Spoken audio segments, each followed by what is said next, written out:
plate. Sure. So it's just about trying to find the kind of simplicity, but also trying to get the most out of a vegetable. You know? Right. So I'm going to pop these in here. So I'm going to put my carrots and my fennel in the same water because I'm just blanching them. The baby fennel, I'm just going to take the tops off. And then I'm going to blanch them whole.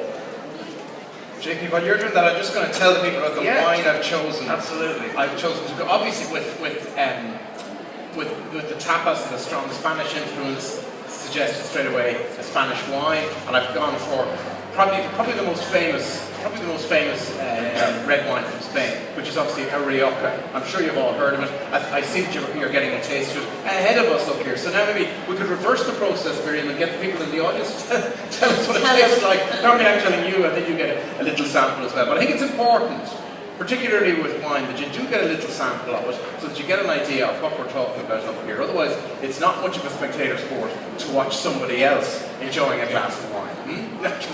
I can see you agree with me. Anyway, it's funny, I was talking earlier about the fact that we have a lot of screw cap bottles here, and it's almost unusual now that I have a bottle which needs to be opened, with a corkscrew. The corkscrew I'm using, folks, you see an awful lot of fancy pants models out there now. This is called a waiter's friend, basically. Very, very simple. It'll also open crown cap bottles, which I'll just show you as well later. It works very simply. You've got a little knife to cut off the thing. I always say, try and trim the capsule off neatly like this. Leave the bottle dressed. This is the Tesco Finest range. And the great thing about this type of corkscrew is that it's got a double action. You'll see here now, if you can get that. Okay, so you've got that little knuckle there, allows it to latch onto the neck of the bottle, and you take one pull first of all, and then you can go again. You see, like so. Now you need that needs to just bend out slightly, like so. The knuckle on the, you can see it just bent out very slightly like that. That's to allow the cork to travel up past that first hook like that, and you pull again. So you have a double action there like that, and you try not to make a mess like I just did there now. So that's just to show you what not to do. But sometimes you will find that there's a little bit of a vacuum created inside, and it will create a little bit of a mess like that. As I say, this is from Tesco. At the moment, if you buy 6, the price, I was trying to do the calculate, the maths are a bit hard for me earlier in the day, but it's coming down to about $8.60 a bottle if you buy 6 on the current offer. So it's really a very, very good offer. It's 2008, so it's got a little bit of bottle age. I'm going to pour. I'd say you're ready for a glass. Listen to all this. Absolutely, yeah. I have a little bit of sherry here as well, so that's with Pedro Jimenez. It's a sweet Spanish sherry. Very sweet sherry. Really nice, but it's gorgeous with dessert. Or with chocolate, with ice cream. I mean, people are kind of afraid of sherries. They think of cream sherry. And, like there's about 6 or 7 different varieties of sherry, but if you want a sherry for Christmas, Pedro Jimenez is a really, really nice sherry. I'm really delighted you said that. You almost took the words out of my mouth, because I would have hesitated to do a sherry match with the tapas here. But if there are any sherry freaks out there in the audience, I'd be thinking of maybe an Amontillado sherry or an Oloroso. Either Amontillado or Oloroso. It's the same as wine. Like you've red wine and white wine, and the first 2 sherries you've got Fino and Manzanilla. They're like white. They're like a strong white wine, a fortified white wine, and they go very well with fish and seafood. And then you've got the 2 middle ones, Oloroso and Amontillado, go very well with cured meat, beef. Yeah. And then you've got 2 or 3 sweet ones. Now I'm going to make the sweet sauce. I'm going to make the sauce for the beef with the sherry. So I'm going to cook the beef first, and then I'm going to start another one. So I'm not going to do them all at the same time. Yeah. JP, you can have a little some wine. Oh yeah. When I'm waiting for the beef to cook. Folks, you can expect from Rioja, it's aged usually in American oak barrels, which gives a more vanilla, like a coconut character to the wine. And you're getting that with loads of abundant fruit as well. And the great thing about Rioja is, in terms of texture, and I always say that to people with regard to the texture of a wine, don't forget you've got taste, you've got texture. And the texture of Rioja will typically be smooth and rich and warm, comforting. Great winter wine, and very versatile to go with a lot of different foods, not just the tapas. So it's important to season all your meats beforehand. I'm sure all you know that. Like it's just like a general thing. Always put your salt on before you cook it, because if you season it beforehand, yeah, the salt starts to work with the beef and you get a nice flavour, like the salt will go into the beef.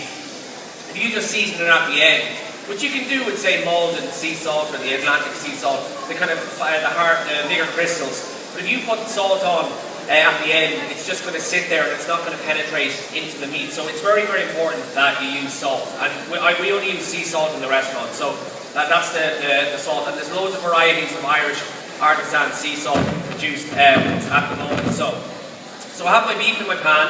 I know this might look shocking, but it's not. This is the butter for the steak. And we're not going to eat all that butter. When I do my cooking classes, people are always kind of freaked out going, oh my god, you just put like 100 grams of butter in the... Like, I'm not. I'm just going to baste it, and then we're going to pop it in the oven, and then we're going to make our sauce. So don't worry.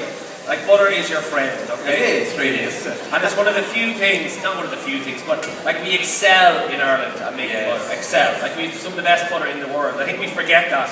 Yeah. Like I was in Spain recently and I had a gorgeous time with great food, but the butter was not good. Okay, the butter was not good. So, like Spanish do some things really well, like Serrano ham, Iberian ham, sherry. We all have. But the two things we do well are beef and butter. Beef and butter. Beef and butter. And we were saying, JP, that butter is sort of, the reputation of butter is coming out of the doldrums a bit now. The people are finally beginning to say. I think so. Yeah. Look, I've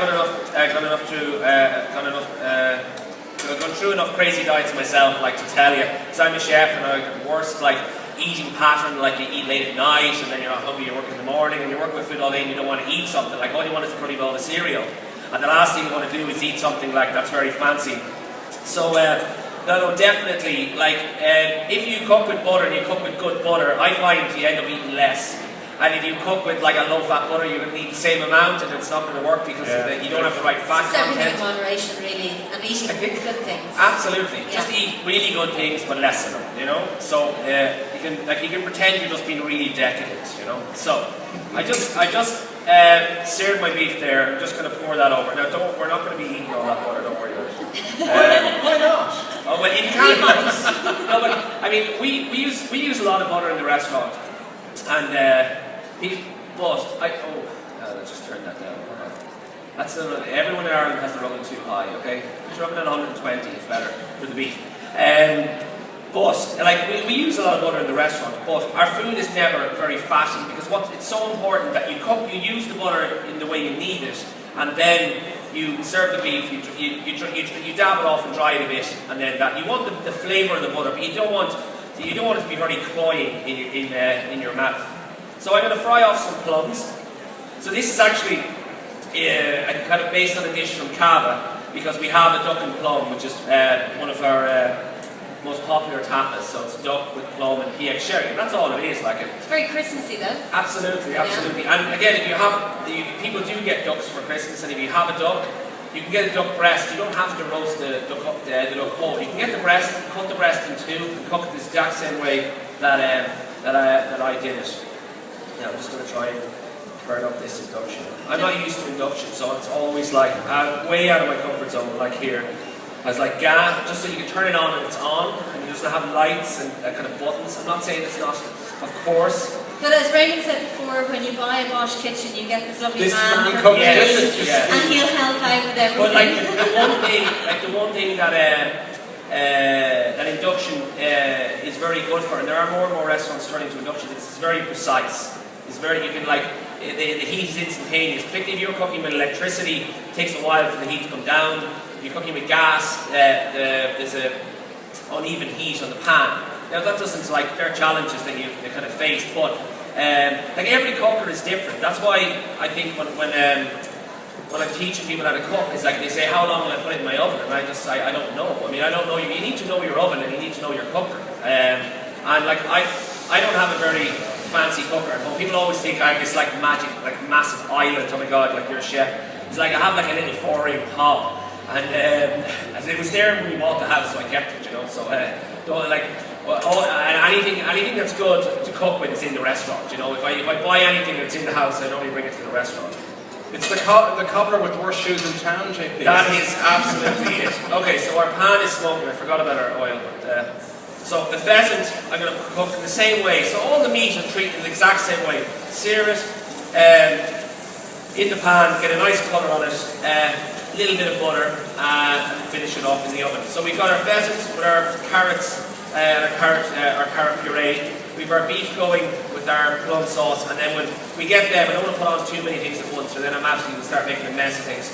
Then we'll do our venison last. And where did you get your pheasant from, JP? The pheasant is from Eamon Gibbon, who is a game producer in the west of Ireland. But Eamon's really good because he culls venison, mallard, duck, quail as well, rabbit as well. And there's loads of, like, I know it's not in the shops because game is kind of, it doesn't move as much, but if you Google like wild Irish game, like there's so many, no matter what part of the country you're in, there's some great game producers in Wicklow, they're in Clare, they're up the north, they're down south. So again, don't I think people forget about I know, sometimes. I think it's a shame because it's just so full of flavour. It's not in the shops because it's just the shopkeeper just can't move it enough. Now, some of the smaller shops, like say I know Morton's in Galway and Salt Hill, will carry pheasant and venison for December because they know that it's going to sell. But so our little bit of butter.